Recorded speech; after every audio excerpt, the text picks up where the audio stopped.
I've really struggled to decide if I should talk about this or not, because my parents will not approve of it and Jose's family will not approve of it. But since mimi ndio naishi na Jose, I just have to speak about this. I'm not doing this to embarrass Jose. I'm doing this because I still love him and I want the best for him. Before we got married, Jose had a good job. He was working and he was getting paid vizuri tena sana. But after we got married, that one glass of wine that we had kwenda to celebrate marriage yetu messed things up. Alikuwa sasa anakunywa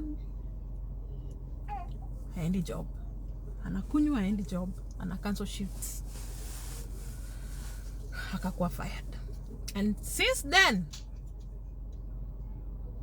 he applies for jobs, he gets the jobs, but he doesn't go to the jobs. So when it's the start date, tangu tuoane ameapply jobs na anapata jobs mzuri. It's been four jobs now. He gets the jobs, anaweza enda orientation siku moja, siku ya pili anasema hataki hiyo job. It's been like that. And he's drinking every day. Kuamka ni pombe, kulala ni pombe. The only reason as to why, I have two reasons actually, as to why I've decided to talk about this is reason number one. Most of you are gonna ask me, anatoanga wapi pesa? Si mimi nampea pesa, ni marafiki zake. So I am really appealing to Jose's friends. Please stop sending him money for alcohol. Maybe you don't know ni ya pombe ananunua, but he's been lying to people. I've been getting calls. Ambiwa, hey, kwani nini ilifanyika mama yako?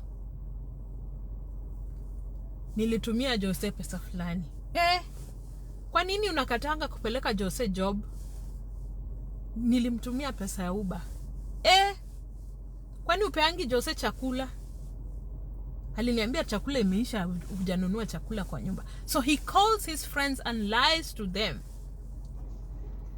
Ndio amtumie do. So if you're Jose's friend, kindly, hata kupatia excuse gani, do not send that money. Because you send him, anaenda kunywa. Msipomtumia pesa, itabidi aende job. Ndio akajibaia hiyo drink kama anajibaia, which is fine because at least atakuwa anaenda job. Na get. Kitu ya pili yenye na request. Surely guys, you don't want to tell me watu wote kwa hii TikTok ama popote pale mwenye ata watch Facebook, Instagram, hakuna mtu anajua mtu dawa ya kienyeji ya pombe, because rehabilitation imeshinda Jose. So kama kuna mtu akona dawa ya kienyeji na anajua hii dawa itasaidia, kindly please reach me out. I might be doing this for our marriage, but also I want Jose to be helped, because he's losing it. He's losing everything he has worked for. He's a PhD holder. He has a realtor license, real estate license.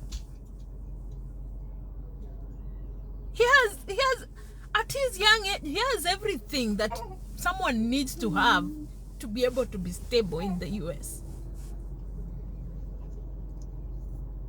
I'm not doing this to embarrass Jose. I'm just doing this for him to get help.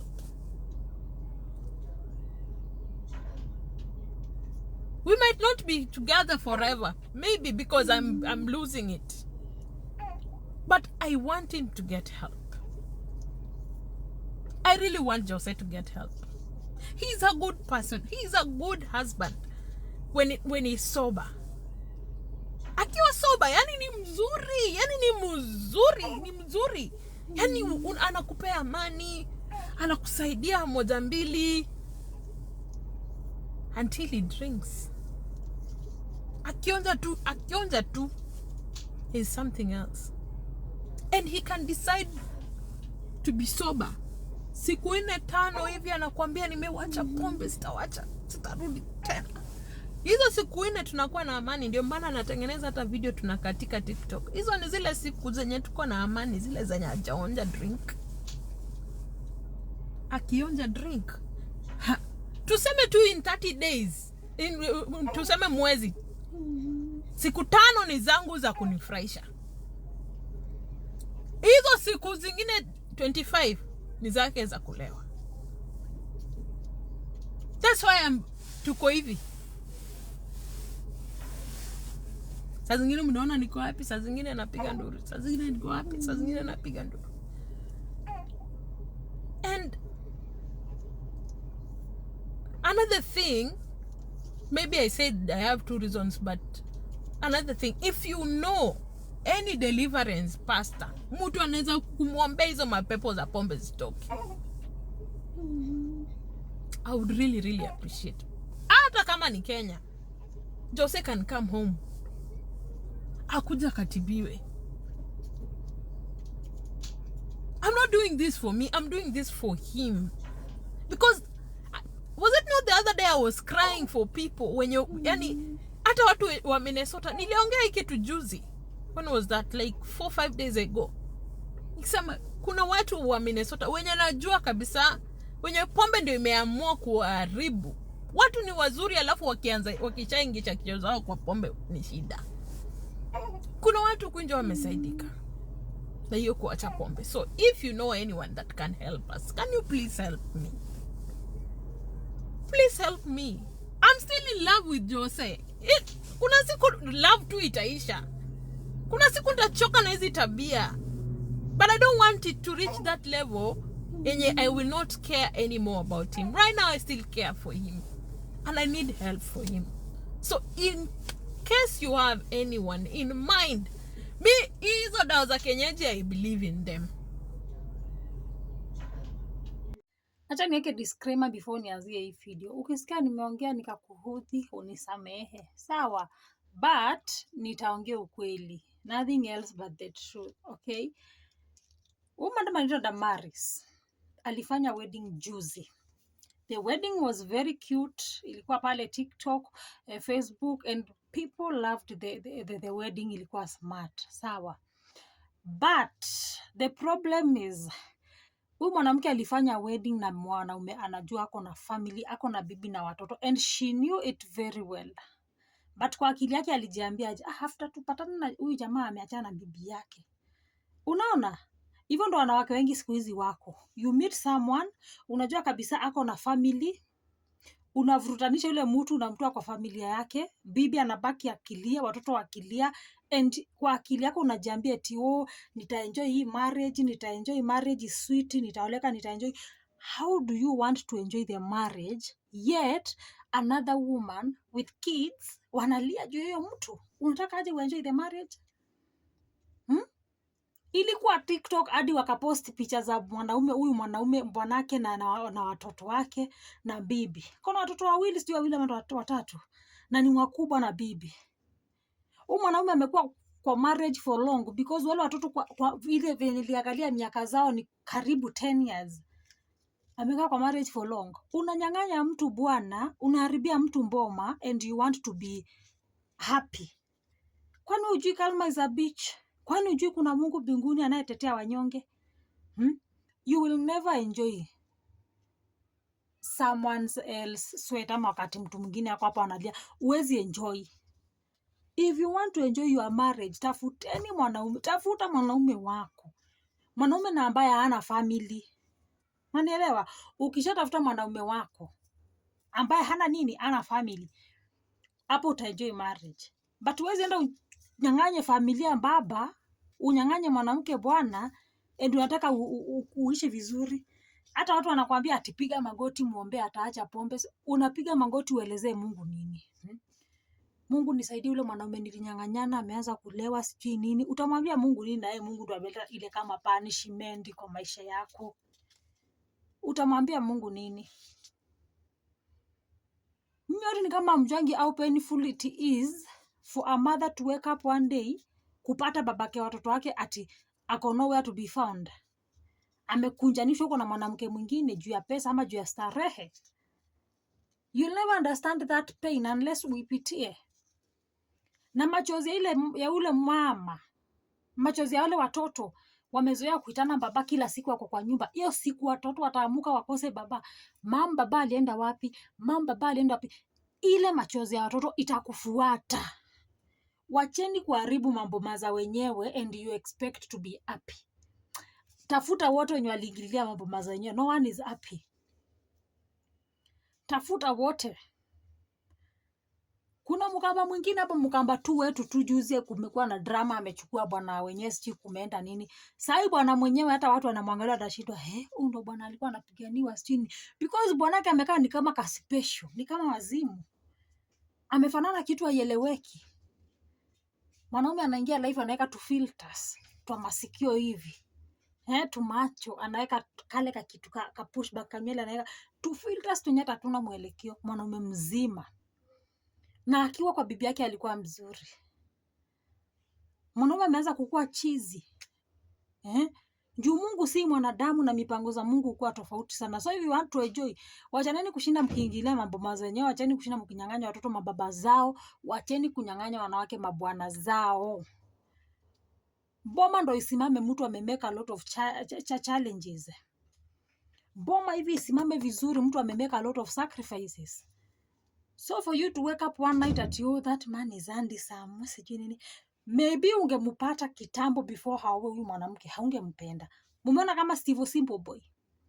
Steve Simple Boy saa hii ni wangapi wakipewa Steve Simple Boy wanaweza mkataa. Saa hii Steve Simple Boy amekuwa keki. Amekuwa mali. Romeo. Yani Steve Simple Boy amekuwa kitu handsome. Saa hii Steve amekuwa type ya wengi sasa. What about time alikuwa peke yake single? What about wangapi hawajaona Steve Simple Boy wakati alikuwa peke yake akiwa pale Kibera? Mali ex wake alimwacha akaenda kuoshwa na wengine. Wangapi wakuona venye Steve Simple Boy alikuwa? Now imagine sai Steve Simple Boy ametulia hivyo na family. Steve bibi amemuosha, amepewa amani. Yani amekuwa smooth. Amezaliwa ako na mtoto, the joy of being a father imemrembesha. Neema ya Mungu imemrembesha na amani ya family na mambo ya bibi imemrembesha. Now imagine ukienda kusnatch that man away from familia yake and you want God to bless you with happiness. Kwani mnafikiria Mungu anafanyanga kazi aje? Kwani mnafikirianga Mungu ajipendekezi kwa binadamu guys. Mungu ajipendekezi kwa binadamu. Na Mungu atafuti like za TikTok na tapu na whatever. Mungu ajipendekezi kwa mwanadamu. If you want to be happy, work for it. Sweat for it. Usiende chenye already kisha atengenezwa uchukue. Mwanaume ameoa. Unajua mwanaume akioa alafu apewe amani ndo anaanzanga kukua cute. Anakuwa smart. Alafu anaongezewa pale na kuzaliwa, anapewa mini wake. Anapewa yani tuinyama kamini yeye. Mwanaume akishaona mwanamke amemzalia yani the happiness, pure happiness, inampeanga tu, inafanyanga akue smooth.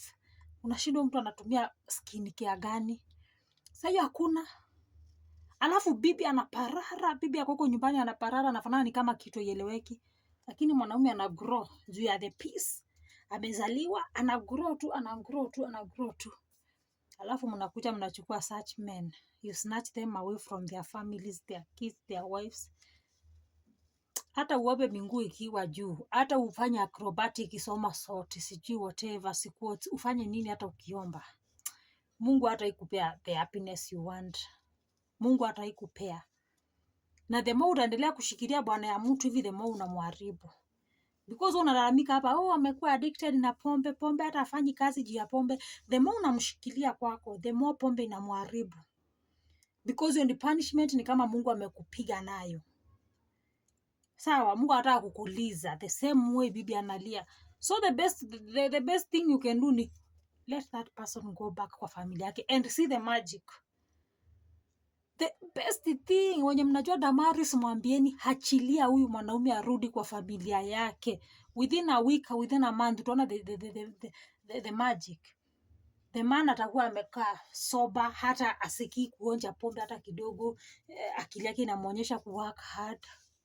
So nataka work hard, afanye kazi, afanyie nani na aliabandon watoto wake. Wanawake tukue tutafikiria. Wanawake tufikirie. Ni hayo tu kwa sasa. Nyinyi chukueni mabwana zenyewe kabisa. But one thing is for sure, you will never be happy in your life. Hata akikuoa, you will never be happy. Put that in mind.